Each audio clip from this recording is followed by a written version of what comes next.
आज की वीडियो में हम बात करेंगे तुम्हारी लाइफ कैसी होती है अगर तुम्हारा जन्म होता 19th सेंचुरी के इंडिया में, वो भी एक बैकवर्ड क्लास फैमिली में। अब इमेजिन करो, समय है 19th सेंचुरी इंडिया और तुम्हारा जन्म हो रहा है किसी बैकवर्ड क्लास फैमिली में। यानी कि तुम्हारी पहली सांस लेते ही तुम्हारे साथ स्कैम शुरू हो गया है। और अगर तुम्हें लग रहा है तुम्हारा जन्म हॉस्पिटल में हो रहा है, तो नहीं, तुम्हारा जन्म तुम्हारे घर में हो रहा है। एक कोने में बोरी बिछी है, साइड में चूल्हा जल रहा है और तुम्हारी माँ वो तो ऑलरेडी सिस्टम से लॉग आउट मार चुकी है क्योंकि तुम्हारी माँ को मेडिकल फैसिलिटी नहीं मिल पाती। और लोग खुश होने की जगह ये पूछ रहे हैं कि कौन सी जात का है, जैसे कि तुम बच्चे नहीं कोई कास्ट सर्टिफिकेट बन के आए हो। अब तुम थोड़े बड़े हो चुके हो और तुम्हारी उम्र भी स्कूल जाने लायक हो चुकी है, तो तुम्हारा पापा तुमसे कहता है कि पढ़ाई कर ले, वरना हम दोनों मिलके साथ में खेतों में वीड उगाते हुए मिलेंगे कुछ सालों बाद। अब ये सब बातें सुन के तुम सोचते हो वीड उगाने से अच्छा है स्कूल ही चले जाऊं। जैसे तुम स्कूल के गेट में पहुंचते हो, तुम्हें टीचर दिखता है जिसकी मुंह से 10 में से 10 होती है और आंखों में फुल एचडी में ईगो भरा होता है। वो तुमसे तुम्हारा नाम पूछता है, तुम बोलते हो मेरा नाम महानंद है। अब उस समय ऐसे ही नाम होते थे, तो जरा सोचो मत ये कैसा नाम है। अब थोड़े समय बाद वो तुम्हारा सरनेम पूछता है और जैसे ही तुम अपना सरनेम बताते हो, वो तुम्हारी तरफ घूर के देखता है और तुम मन ही मन सोचते हो कि सरनेम से एजुकेशन थोड़ी मिलेगी, पर क्या करे, सिस्टम का रूल ही ऐसा है, आइडेंटिफाई फर्स्ट टैलेंट लेटर। अब जैसे तैसे करके तुम्हारा स्कूल में एडमिशन हो जाता है। तुम क्लासरूम में घुसते हो और तुम्हारी आंखों में फुल एक्साइटमेंट होती है। तुम सोचते हो कि बेंच पे बैठकर टीचर को इम्प्रेस करेंगे, फर्स्ट बेंचर बनेंगे। पर तुम्हारे साथ पहला ही सीन क्या होता है, तुम्हारा टीचर आता है जो कि अपने आप को एक चलता फिरता गूगल समझता है और तुम्हें देखते ही चिल्ला के बोलता है कि तुम्हारी जगह वहाँ नहीं है, तुम्हारी जगह है फ्लोर पर बैठने की।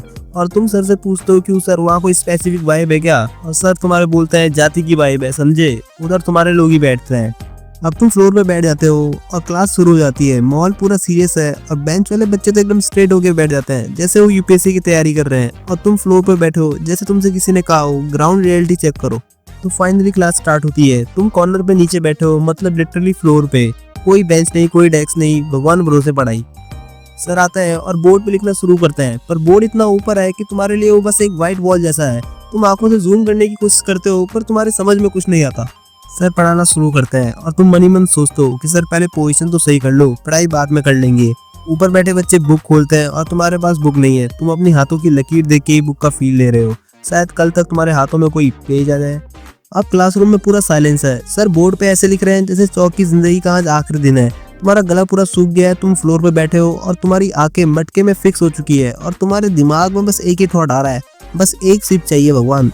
तुम स्लोली उठते हो जैसे कि तुम मिशन पानी पे निकले हो। सब बच्चों की नजर तुम पे होती है और जैसे तुम मटके के पास पहुंचते हो, बस हाथ बढ़ाया ही था कि पीछे से एक आवाज आती है, कहाँ चल दिए बाबू, जैसे कि तुम्हें कोई रियलिटी चेक दे रहा हो। तभी तुम पीछे मुड़ते हो और सर को बोलते हो सर पानी पीने, और सर बोलते हैं ये मटका तुम्हारे लिए नहीं है बाबू, तुम लोग अलग से पानी पियोगे। क्लास साइलेंट हो जाती है और तुम्हारे दिमाग में चल रहा होता है पानी में रिजर्व कैटेगरी में चला गया क्या। तभी तुम्हारे बगल से एक लड़का आता है, पानी पीता है, वो भी एकदम स्लो मोशन में, जैसे कि कोका कोला का ऐड कर रहा हो। तुम उसे देखते हो और वापस फ्लोर पे बैठ जाते हो। अब जब तुम स्कूल से अपने घर आते हो तो तुम्हें रेस्ट वेस्ट का कोई सीन नहीं मिलता। तुम फुल बॉडी वर्कआउट करने अपने पापा के साथ खेतों में चल जाते हो।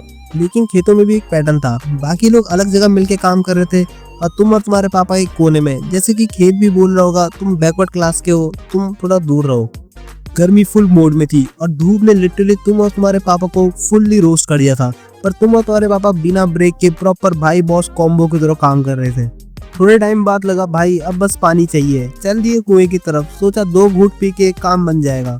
तुम और तुम्हारे पापा जब कुएं के पास पहुंचते हो तो तुम दोनों को एक आदमी रोक देता है और तुम्हारे पापा उस आदमी को देखते ही एक्सप्रेशन से ही उसे बोल देते हैं ओके ब्रो चिल, नहीं पी रहे पानी, मूव ऑन। अब काम खत्म करने के बाद तुम सोचते हो कि थोड़ा खेल लेता हूँ, लेकिन जैसे तुम गली में पहुंचते हो सबने देखा और एक साइड हो गए।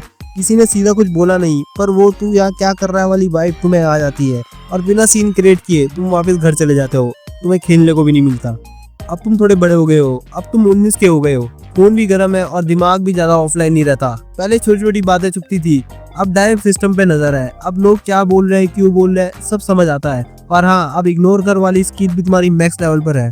तुम्हारे पापा तुम्हें मंदिर जाने के लिए बोलते हैं और तुम भी सोचते हो कि शांति मिलेगी। तुम अपने पापा के साथ मंदिर जाते हो, पर जैसे तुम गेट पे पहुंचते हो एक अंकल तुम्हें रोक देते हैं और बोलते हैं तुम अंदर नहीं जा सकते। तुम्हें लगता है कि गेट पे स्पीकर लग गया है, कास्ट डिटेक्टेड, एक्सेस डिनाइड।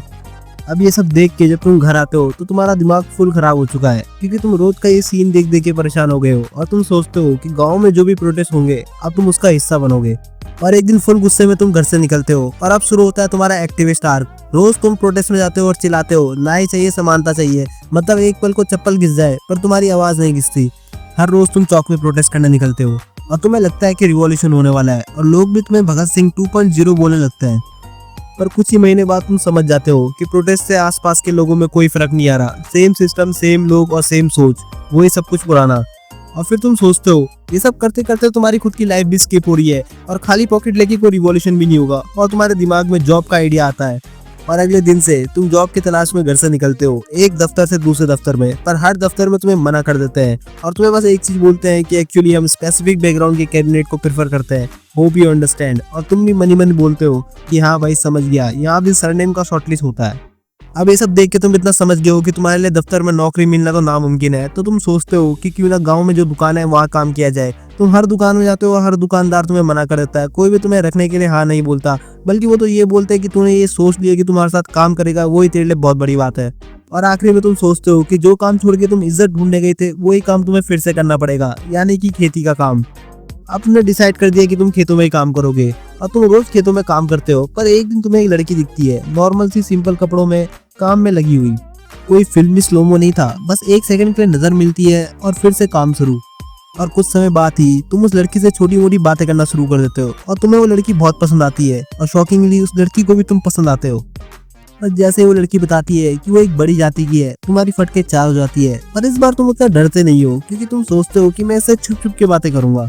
और काफी दिनों तक तुम उससे छुप के बात करते हो, पर तुम्हारा छुप छुप के बात करने वाला आइडिया ज्यादा देर तक टिकता नहीं है और गांव के लोग तुम दोनों को नोटिस कर लेते हैं। और अगले ही दिन जब तुम खेत में काम करने जाते हो, तुम देखते हो खेत में कोई भी नहीं है, गांव का एक भी इंसान खेत में काम नहीं कर रहा होता है। और तुम घबरा गए क्योंकि तुम्हें पता है ये तूफान के आने की पहले की शांति है। और जैसे तुम पीछे मुड़ते, पूरा गाँव तुम्हारे पीछे खड़ा होता है और पूरा गाँव तुम्हारा भूत बना देता है, तुम्हें मार मार के तुम्हें अधमरा कर देता है। और जाने से पहले तुम्हें एक वार्निंग देते हैं कि आज के बाद उस लड़की से क्या किसी भी गांव की ऊंची जात की लड़की से बात नहीं करना। और इतना कुछ देखने के बाद तुम इतना समझ चुके हो कि तुम्हारी जिंदगी में कुछ भी अलग नहीं होने वाला। कुछ समय बाद तुम्हारी शादी होती है, तुम्हारे 2 बच्चे भी होते हैं और बस 55 साल की उम्र में ही तुम्हारी डेथ हो जाती है क्योंकि तुम्हें बचपन से ही कुछ पेट भर के खाने को नहीं मिला। तो तुम्हारा शरीर भी बस 55 साल की उम्र में ही तुम्हें बाय बाय बोल देता है। और फिर जब मौत आई तो वहाँ भी फर्क था, चिता भी तुम्हारी अलग जलाई गई, जिंदगी भर तुम्हें अलग रखा और मरने के बाद भी वही सिलसिला चलता रहा। और हाँ, एक बात याद रखना, इस वीडियो का मकसद किसी भी जाति, धर्म या कम्युनिटी का मजाक उड़ाना बिल्कुल भी नहीं था, ना ही किसी की फीलिंग को हर्ट करना। बस एक कहानी थी, थोड़ा रियल से इंस्पायर्ड और थोड़ा ओवर दिखाया गया, लेकिन मैसेज सिंपल था। आज भी इंडिया के कई पार्ट्स में कास्ट बेस्ड डिस्क्रिमिनेशन होता है और अगर सच में देश को आगे ले जाना है तो इस सोच को बदलना पड़ेगा। तो अगर आपको वीडियो अच्छी लगी हो तो लाइक और सब्सक्राइब करना। मिलते हैं नेक्स्ट वीडियो में, तब तक के लिए जय हिंद।